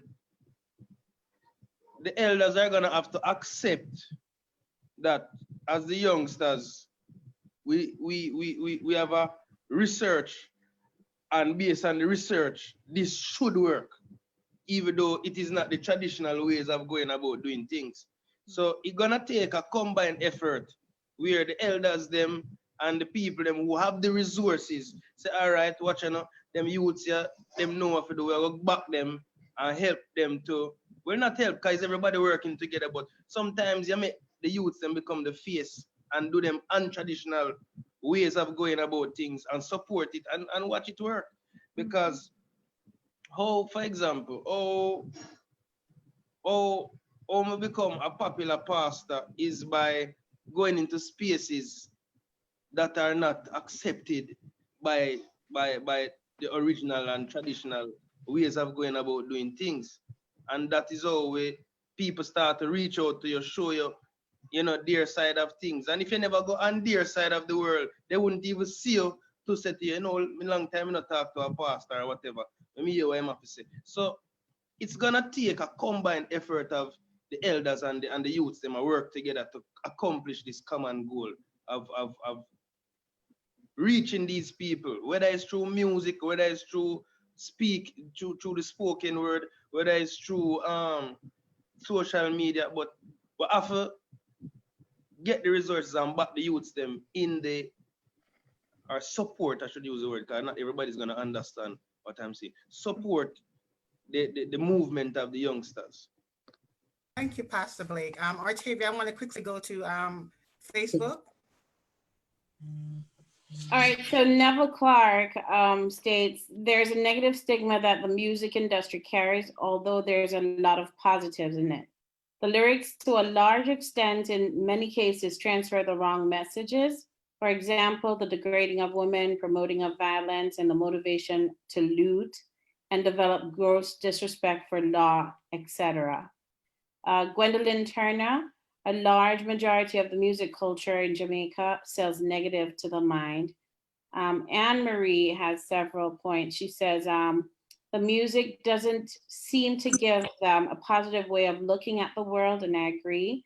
Lots of distrust in the music, I agree with that. Also, she states that it's time to revise some of our traditional parenting ways, and that is in response to Pastor Stephen Blake's comments just now. Thank you. The fix, Ari? Right, okay, so I think most people kind of don't, well, I don't even know if I want to, correct me if I'm wrong, but it feels as if you guys are rejecting the idea of using No, dancehall artists? No, no. because it feels like, you know, because there is not a positive dancehall don't really have a positive brand to it, you know, or family friendly and mental wellness brand to it, that it's almost seemed like it's rejected. Am I wrong? Or No, no. Well, personally, I'm not rejecting it. yeah, I no, want to know how it can be used in a positive way because it's a powerful influence. right. And so rather than, even though it's been kind of categorized as negative, right? Right. The question is, don't throw it out, but how do we use it since it has such a powerful influence? How do we use it to generate positive responses and positive experiences in the lives of our young people? Because right now, there are some things happening that are not good. You know, Okay, I think, all it's right, so I'm unfair. gonna answer afterwards. Follow up That's after. like, it's maybe you can answer, but I just want to say it's so unfair because there are positive people in dancehall. There are people who do positive music, but unfortunately, it's not highlighted, and maybe that speaks to the broader society in a sense where we're at that place where we're rejecting positivity and good wholesomeness. But I think that if we can reach the people who are in the space, who are big, but you know, you may not necessarily agree with what they're singing. No, I think that in this time we can forgive some people, and so we can look beyond the music and just use the person as the messenger to get That's the message point. out. So I think that's where I'm really don't subscribe to like separate the music from the man. Like, I think that they're one of the same. Of course, sometimes the artist or the messenger is exaggerated in a sense because, you know, they have to, like, it's a larger than life industry. So some of them don't necessarily reflect who they are outside of the enigma or the persona that they create. But I think that we can use them. We can use their influence, their platform. And I think that's what it boils down to. Like, look away with what you don't agree with in terms of the scammer them there, or you know, the weed songs and the girl songs. Like, you can look beyond that, like the message and getting positive messaging out there is what is needed. And I think that if we could utilize Dr. Cole, Miss Gordon, this Miss Morton to use them, create messages that we can say, hey, this is what we really need. Like, these are the issues that are ailing young people, your core demographic, the core people that listen to you. Like, help them get messaging out there so we can learn to balance. I think one of the things that I've learned to come to understand and appreciate is balance in life. Like, there is good and there is bad, and if we can try to find that sweet spot of balance and say, yeah, you can sing Boda Sanda because we don't want to restrict people's freedom of speech and, you know, their autonomy to do what they want to do, but here is some positivity that you can sprinkling it with it. And I mean, Nara, take it away if you want. Ariana, it sounds like you and I are saying exactly the same thing. We're just using different language. Right. Well, you see, language is important. Yeah, just to follow up what Ari has been saying. I think that because if you speak to artists now, some of them they'd say, don't look at me as a role model. And even the reason as to why they do certain songs, they say it's because of the consumer that the people them want to hear. And you cannot dismiss that. So even Ari's broader question of, you know, if it's a societal thing, I think that needs to be examined and looked upon, because the artist will tell you that the people them want to hear. Now, you have the 1 and 2 songs that, you know, break through, that speak about positivity. It's usually about blessings or being grateful or being thankful, but it's never a song, you know, deal with mental health or, you know, mental issues or things like that. But I would say in terms of how dancehall can help to answer Ms. Gordon's question and to sort of add to what Ari is saying, is to not necessarily look at the songs or the messages within the songs per se, but to look at the characters involved, the people involved. What are they doing? The people who understand that their fans look at them, look up to them, or look at them as role models, and they don't abscond the want of people to look at them as such. You know, the artists that can step outside of the music and do something positive, you know, outside of their songs, you know, because the people them not dumb. The people them know say, you know, the songs them, most of the artists them not really true to life. Them just do it because them can do it and, you know, that the people them like. But what are you doing outside of the music? What are you doing to help the community? What are you doing to help your fellow man? What are you doing to, you know, speak to the issues that are ailing young people, such as mental health, you know? So that's how I feel that dancehall on a whole can help. What you said about kids and the drug use, though, in dancehall, Miss Gunn, that's news to me, because it has been my experience, from what I've seen. Dancehall has never really been built upon the glorification and drug use, except for weed and ganja, or ganja. But we never really, we not really do the glorification of drug use like, say, hip hop would. That seems to be the trend now amongst like young artists and young people in hip hop, where they glorify the use of different drugs and mixing and matching and whatever. Um, yeah, my experience is it's either, as I said, ganja, weed, or the dealing of drugs. So them have this thing, you know, them called chopping. It's a term that can be interpreted or understood to mean the dealing of cocaine or, you know, drugs like that. But even that is a sort of hyperbole. I think it just more embodied the spirit of the hustle of that act. You know, so it's not my experience that dancehall glorifies the usage of drugs amongst young people, because that stigma I feel is still very strong, in which, like, if you use drugs like cocaine and heroin, you're seen as a madman. You're cocaine. You know, so that what you said, Ms. Garn, was news to me. Unless it's further evidence of me getting old, not being interviewed at all. But you know, I just want to just chime in, because with the drug use as well, I think most people find ganja to be a meditative and a relaxing tool. You know, When when it I come speak to on to some weed, people who they have anxiety, that's one of the things that they use instead of using prescription drugs. They prefer to use weed. So I don't know. I think this can be a lot of Can conversation I, around. can I just add one thing? Here's the thing. Yeah. Dr. Cole?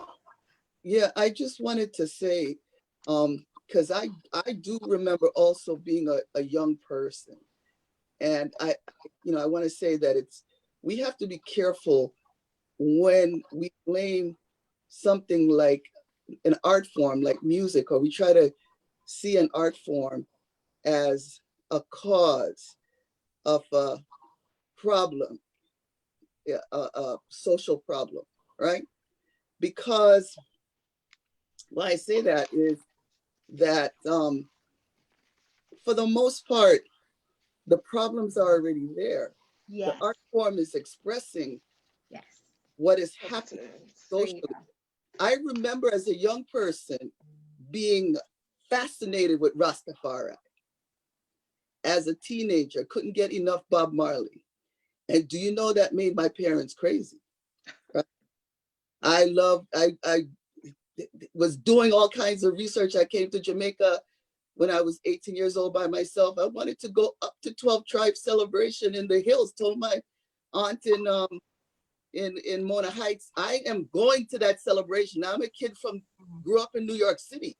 I don't know anything about, but I believe that was part of something that I needed to experience. And she practically tied me down to keep me from leaving to go up there, right? So I remember that. I remember that love. And I remember the impact, the influence that it was the joy of the art form, right? That I wanted to participate in. And I think that's what most of these young people are experiencing with dancehall. I like dancehall. I may get down to some dancehall music. I don't like all the content, but I will get down to some dancehall music. I'm saying that there's social issues that are the root causes of why kids might be escaping to maybe use drugs. And by the way, growing up, one of the biggest drugs, and my parents had no problems pouring it for me when I was 12, 13 years old, was a glass of Manischewitz, right? And we were doing that when we were young kids, and that affected your brain, right? So as generations, we have to understand that there is the art, right? And there's social problems, social problems that may influence behaviors, but I don't like seeing or blaming the music, the art form, for the problems in society. Definitely. Well, actually, I really need to clarify this. I really need to clarify this. I'm actually not blaming dance hall for the social problems. The social problems are there for various reasons. However, because I was asked to talk about substance abuse, I am talking about it in that context. Every art form that is out there is respected for what it is. It's an art form. However, no matter how good a thing is, it can be used for good influence or it can be used for negative influence. And my point is simply, how can we use this art form to produce or to promote positive influences? I am not blaming, and I would not like to go away tonight with the impression that I'm saying dance hall is the cause of the social problems. It is not. However, it can contribute to the positive influences on our young people. Definitely. And I think this is a part of a larger conversation that we can have around substance abuse and music. Dr. Grethel, Dr. Bradford, can I give you 1 moment right after Octavia? I'm sorry, Octavia wanted to jump in real quick, Dr. Bradford. Actually, what you guys were talking about like made people really lit on it. But I'll just summarize to say that based on what the conversation is, most people are saying the very same thing that all of you are saying, which is what I'm hearing too, is that, you know, music is influential, but what is important is that we highlight the negative aspects and we need to somehow, you know, integrate the positive part so that people can feel holistic again. And I'll leave it there until later on. Thank you. Dr. Bradford? I wanted to say that I think that we have to remember that music is an expression of pain sometimes. Music is an expression of what is going on inside of you. And you might not be able to sit and talk with a therapist or your parents or something like that, but you can put it down to music.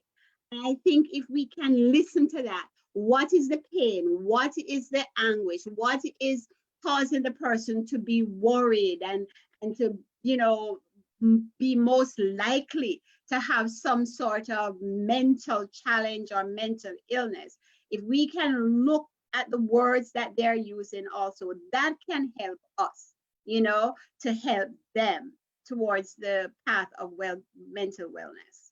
So it's not always about, you know, the drugs and all of that, but can we see that it's a way of expressing in ways that they might not have another avenue of, you know, expressing their pain and fears. Thank you. I wanted to go to Ms. Tomlinson real quick to talk about healthy relationships, but I think she may have stepped off. Ms. Morton, as we wrap up, can you help us? She's here. Oh, hey, yes, Ms. Tomlinson.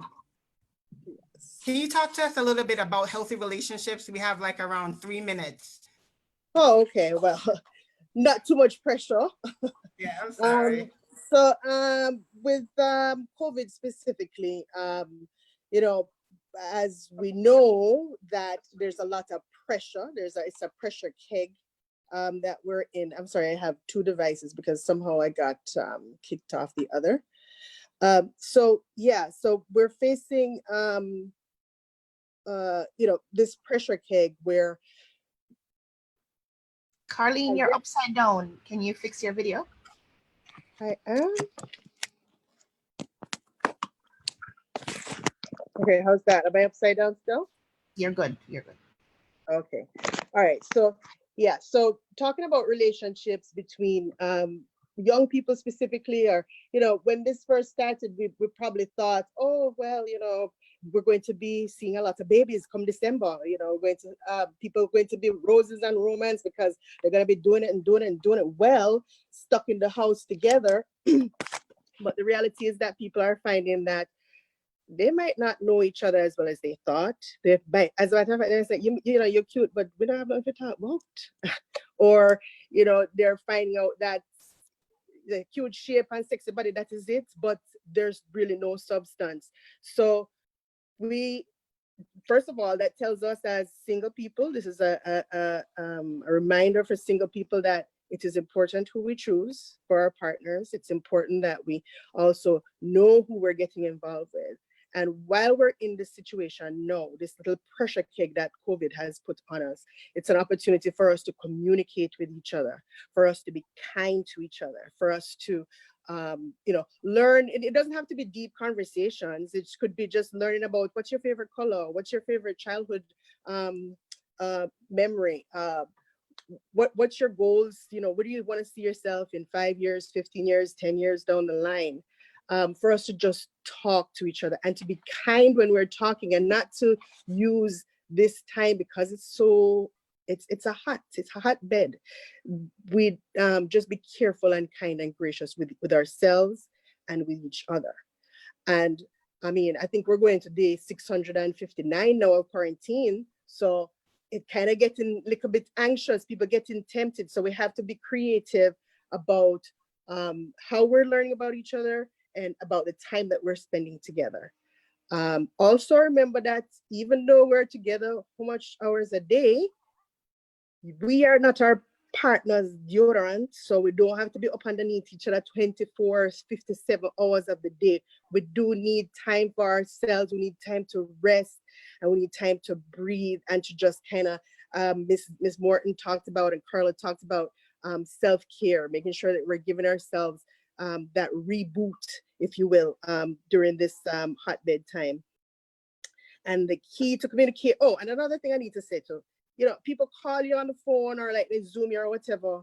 And sometimes you might not be in a space where you want to talk. You know, you just need some time to yourself. And, you know, your partner might say to you, well, what I do? Why can't you, you have nothing else. It's 24 hours of, you know, of nothingness. So why can't you talk to me? But we need to recognize what our needs are and help our partners set those boundaries so that our partners and those who are social distant, we're being distanced from, help them to give us the space and the time that we need. And if people are pressuring us to get into a meeting or to violate curfew or put ourselves or our families at risk by meeting up before, you know, time should or within curfew, then we need to set boundaries on that as well and not feel guilty about it, but to also recognize it as a red flag.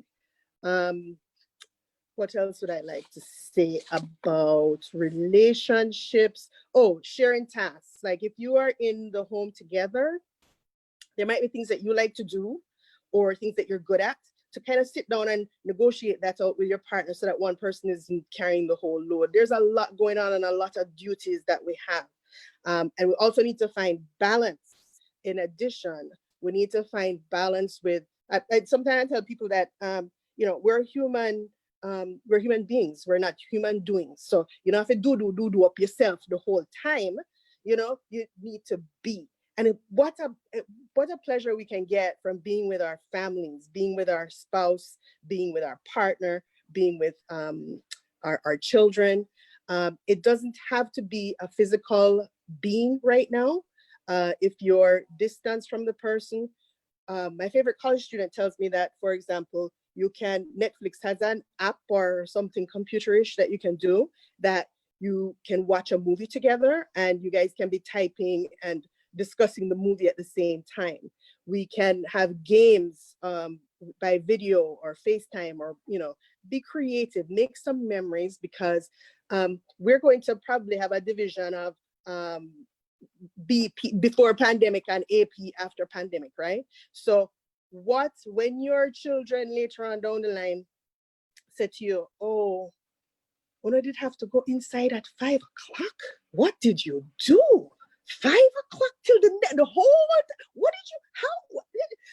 Build some creative memories.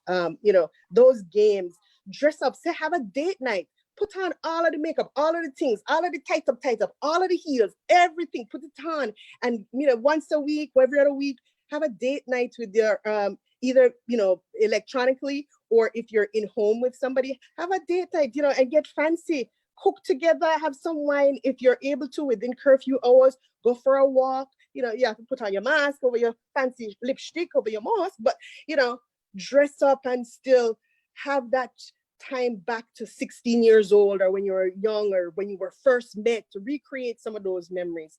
The point is, whether we like it or not, we're going to have to get through this.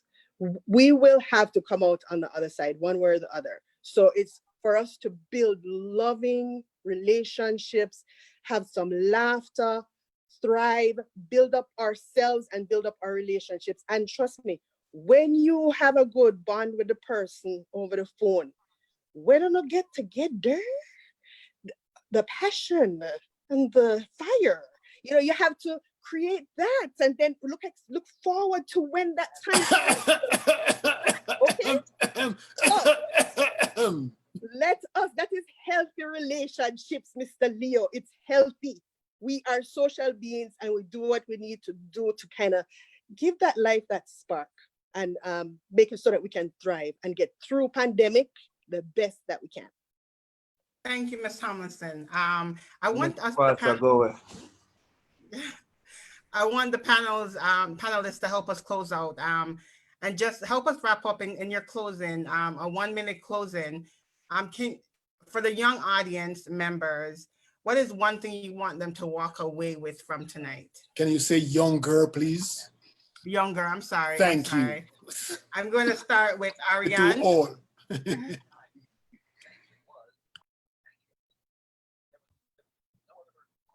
Ariane, your closing. What's one thing you want our audience member to walk away with? Okay. I think that I'd want for you guys to understand that mental illness is nothing to be ashamed of. I want you guys to know that things are changing, and there is help all around. So just try and see the best help that fits you, for you, and don't be afraid to get the help that is right for you. And that's how music is love. Thank you. Yeah. Ms. Morton. So I always come from a preventative standpoint. So as we see that negativity is going to be all around us with music and movies and so forth, we have a personal responsibility to raise our self-awareness, our self-love, self-esteem, self-confidence, right? So that we can make, even as adults, the better choices and stay away from negativity, discover your gifts and talents during this time, and be a light in someone else's darkness. Thank you. Nara? I just want to let the young people out there, message I'd want to send them is, don't use mental illness as a crutch. If you don't mentally ill, don't use it as a crutch. All right, because people out there are seriously dealing with these issues. And if you come across people that are, try to be understanding with them, try to listen to them, try to talk to them. If you can't talk to them, then try to point them in the direction that they can get proper help.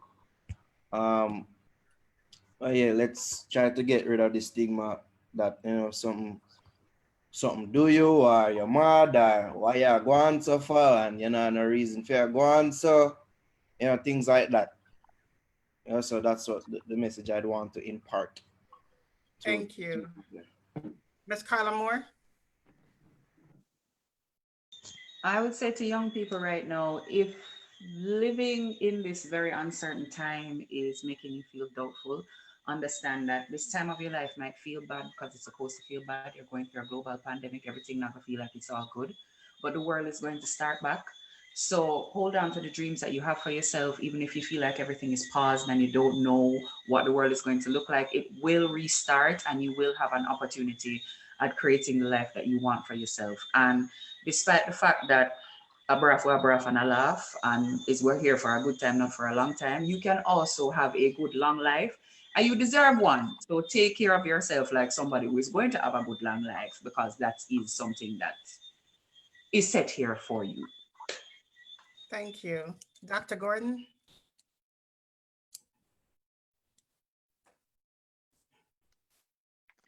I guess I'd like to leave a message of hope, in the sense that whatever area you find yourself in, whatever your interest, whatever field you're in, you can contribute to a positive mental outlook in others. So if whatever your area is, it can be used for negative purposes, or it can be used for positive purposes. Try to make sure that whatever you have in your arsenal for helping other people, or for helping other people to live a good life, make sure that you use it in a positive way. Thank you. Dr. Bradford?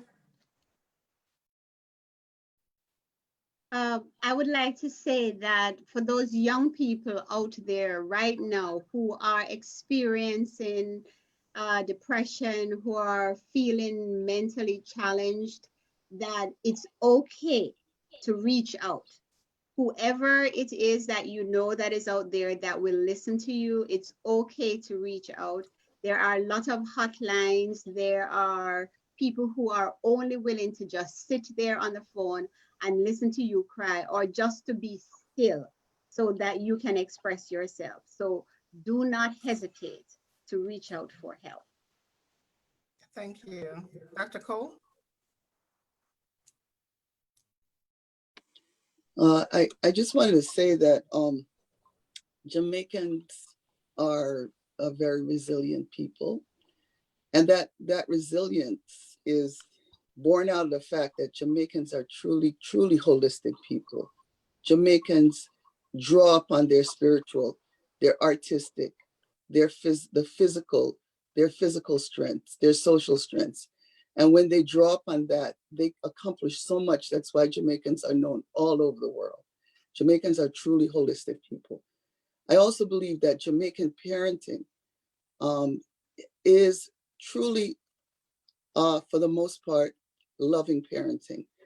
They may not always like childhood or adolescence, but Jamaican parenting is based on the desire for the children to know love. And the parent may not be the one that's in your house that you need to connect to. It may be your grandmother, it may be your aunt, it may be a pastor, it may be an older cousin, but Jamaican parenting is out there that's very loving and nurturing. And I just wanted to say that. Thank you. Ms. Carlene Tomlinson? We're living history right now, and in 10-15 years we want to come out of it telling people that we went through this very, very challenging and difficult time, and we grew from it, we loved through it, we laughed through it, and we thrived through it. So whatever we can do to have those experiences with each other, as you know, everybody has said, reach out for help, reach out for each other, and we're all going through it, and we will get out on the other side. Thank you. I think we may have lost Pastor Blake. So Leo, while I turn it over to you to close and thank yous, I'm going to share my screen with the resources so you can close out and so people can see them on the screen if they want to write them down. Okay? All right. I'm going to close out now or after? You can start closing out now. All right, good, yes. Before you start, I just want to make one point. I don't think that Jamaican adults don't like youth.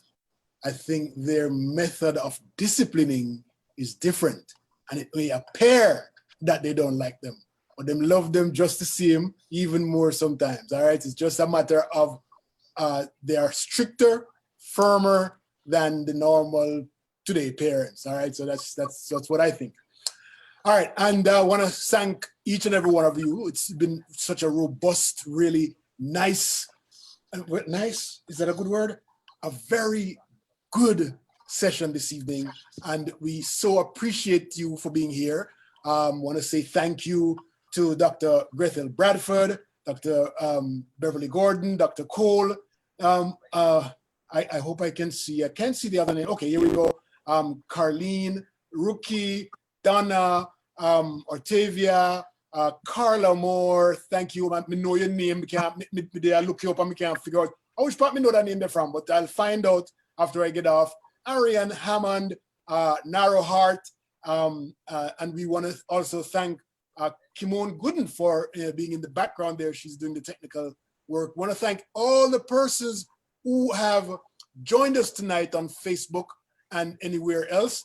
Thank you so much for being here. Thank you. We are looking forward to another in our series on the 13th. No, today's the 13th. No, the 20th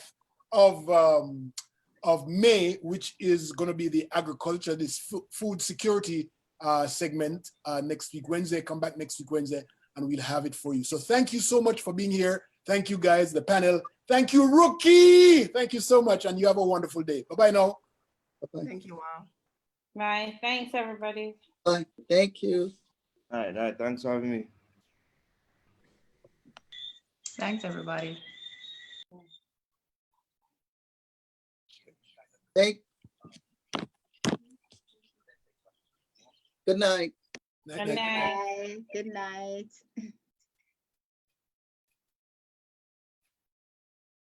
Okay, Ricky.